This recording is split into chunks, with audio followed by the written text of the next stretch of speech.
सोचना कि हाल ज़िंदगी में बुरा होगा, कुछ ना भी हुआ तो तजुर्बा नया होगा। इसी लाइन से मैं हमेशा प्रेरित रही आगे बढ़ने के लिए। और मेरा नाम नमिता आर्य है, मैं इंदौर से बिलोंग करती हूँ। मेरे फादर महेंद्र आर्य हैं जो कि एक बिल्डिंग कंस्ट्रक्शन वर्कर हैं, एंड मेरी मदर ममता आर्य जो कि हाउस वाइफ हैं।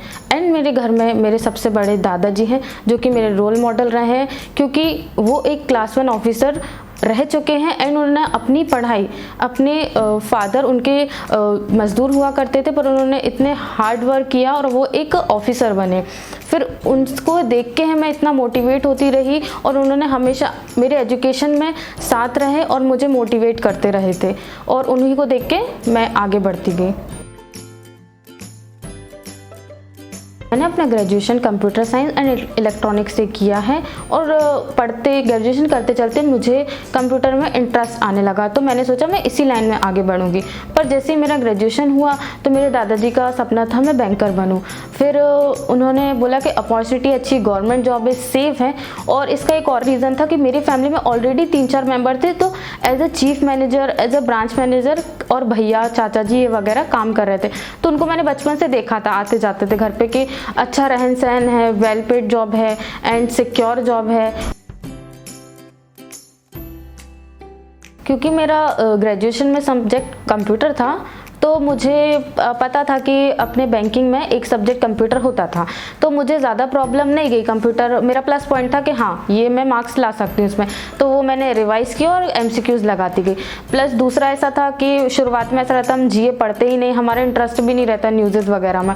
देन फिर मैंने सोचा कि मार्क्स वहाँ से भी लाए जा सकते हैं, तो मैंने GA पढ़ना चालू किया एंड सोर्सेज के थ्रू नोट्स बनाए, क्योंकि मैं नोट्स बनाने में ज़्यादा बिलीव रखती हूँ।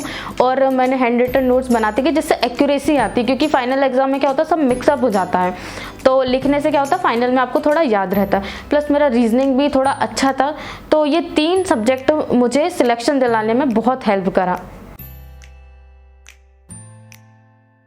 मैं आपको कुछ बताना चाहती हूँ। मैंने अपने प्रिपरेशन की शुरुआत में बहुत सी गलती की है जो मैं आपके साथ शेयर करूँगी, तो उम्मीद है कि आप वो गलती ना करें ताकि आपका टाइम बचे।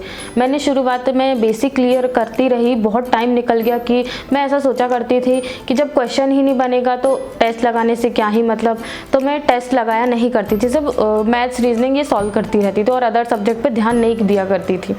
तो फिर मैंने टेस्ट जैसी लगाना चालू किया, तो मुझे पता चला कि मैं कौन सा सब्जेक्ट के कौन से टॉपिक में जल्दी कर पा रही हूँ, कौन सा मेरा वीक पॉइंट है वो मुझे क्लियर हो गया। प्लस जो एनालिसिस रहते उसमें एक्स्ट्रा चीज़ आपको ये पता चलती कि जो आपको चीज़ नहीं पता, छोटे छोटे पॉइंट से बेसिक और स्ट्रॉन्ग हो जाते हैं आपके। प्लस मैं इंग्लिश पहले पढ़ा नहीं करती थी, मैं मैथ्स रीजनिंग ही करा करती थी।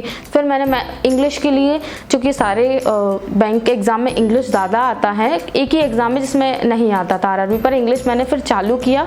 द हिंदू न्यूज़पेपर पढ़ना चालू किया। द हिंदू न्यूज़पेपर पहले स्टार्टिंग मुझे समझ में नहीं आता था, लैंग्वेज बहुत डिफ़िकल्ट लगती थी।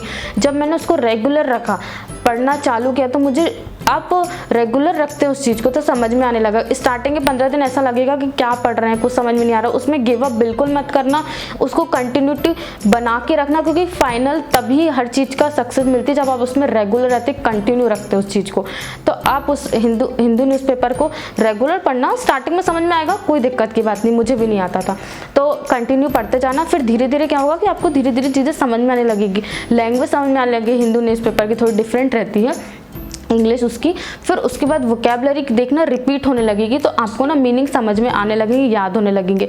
और प्लस जैसे आपको कभी ग्रामर के भी क्वेश्चन करते हैं तो रूल्स याद नहीं आ रहे हैं, पर आप यदि रीडिंग करते हैं, और आपने रीडिंग का फ़ायदा वहाँ पे भी आता है कि आप ग्रामर की जब आपने पढ़ा तो आपको लैंग्वेज समझ में आता था ये वर्ड सही नहीं बैठ रहा, तो आपका ग्रामर सॉल्व हो जाएगा। और रीडिंग से तो आपके reading comprehension, para jumbles, cloze test, बहुत से टॉपिक कवर हो जाते हैं, तो रीडिंग इज़ मोस्ट इम्पॉर्टेंट, तो वो आप कंटिन्यू रखिए। और जो मैंने गलती की वो आप बिल्कुल मत करना, फर्स्ट डे से चालू कर दीजिए, इंटरेस्ट नहीं आएगा पर लगे रहिए। और टेस्ट ज़रूर देना। प्लस जब आप प्रिपरेशन करते तो टॉपिक वाइज शुरुआत करते तो पूरा टेस्ट नहीं देना, जैसे हर टॉपिक के अलग अलग क्विजेस आपको अवेलेबल है, सोर्स अवेलेबल है, तो वहाँ से आप क्विज देना।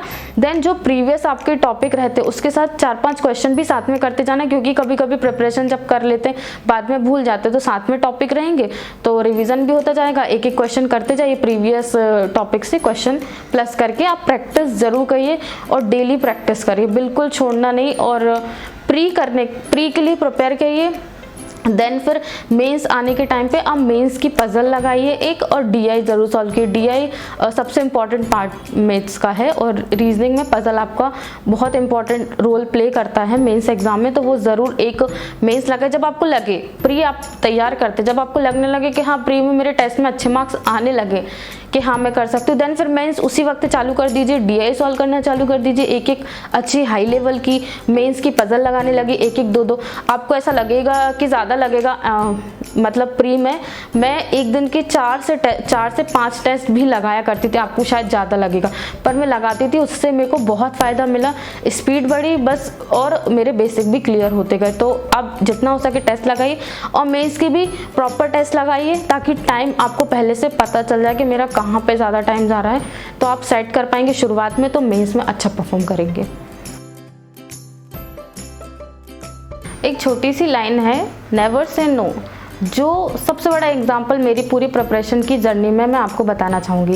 स्टार्टिंग में जब मैं प्रिपेयर कर रही थी तो मैं स्कूल में ब्राइट स्टूडेंट रह चुकी थी, स्कूल कॉलेज में अच्छा स्टूडेंट रह चुकी थी मैं, तो मुझे लगता था बैंकिंग में बहुत जल्दी निकालूंगी। बट जब मैं कॉम्पिटिटिव एग्जाम में आई तो मुझे फ़र्क नज़र आया कि उधर की पढ़ाई और इस लेवल की पढ़ाई, क्योंकि बहुत से लाखों बच्चे बैठते हैं और हर माँ बाप के लिए सपना होता है कि उनका बच्चा भी सिलेक्शन ले, तो उस सीट पे बहुत लोग हैं। तो फिर मुझे समझ में आया कि मुझे अपनी प्रिपरेशन अच्छी करनी पड़ेगी। इसमें मुझे 1 साल बीत गया, तो देन मैंने सेकेंड ईयर सीरियसली अच्छे से प्रॉपर तरीके से प्रिपरेशन की।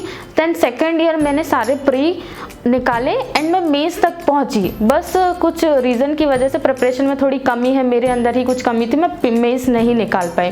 फिर 2 साल मेरे बीत गए, तो मैंने हार नहीं मानी। मैंने सोचा कि मैं इधर तक पहुंच चुकी हूँ, मुझे हार नहीं मानी, बिल्कुल गिव अप नहीं करना और आगे ही बढ़ते जाना। तो मैं एक दिन ज़रूर सिलेक्शन लूँगी। उसमें मेरे फैमिली का सबसे बड़ा सपोर्ट है कि मेरे दादाजी ने मुझे फुल फ्री रखा, टाइम दिया, कि आप मुझे बोला कि बिल्कुल करते रहो, एक दिन ज़रूर सफलता मिलेगी आपको, यदि आप कंटिन्यूटी और कड़ी ईमानदारी मेहनत से करते हो बिल्कुल, तो ज़रूर सफलता मिलेगी। मेरी मदर, मेरे फादर, उनका बहुत सपोर्ट था हर चीज़ में, मुझे जो चीज़ चाहिए सब मुझे मिलता था, मतलब ऐसा कुछ नहीं है कि नहीं, मुझे सब चीज़ देते थे वो। मेरी मदर थी, उन्होंने मुझे, जैसे गर्ल्स में घर पे काम रहता था उससे बिल्कुल फ्री रखा। मेरे घर पर रिश्तेदार आए तो मुझे डिस्टर्ब नहीं करते थे और मुझे पढ़ाई भी बोलते थे तुम पढ़ो, क्योंकि जब मैं सिलेक्शन ले लूँगी वो उनके लिए वही चीज़ इतना काफ़ी है। तो मैं कंटिन्यूटी रखती गई अपनी पढ़ाई में अपने फैमिली के सपोर्ट से। तो इस कारण मैंने फाइनल 2021 RRB PO में सिलेक्शन लिया और आज मैं आपके सामने हूँ।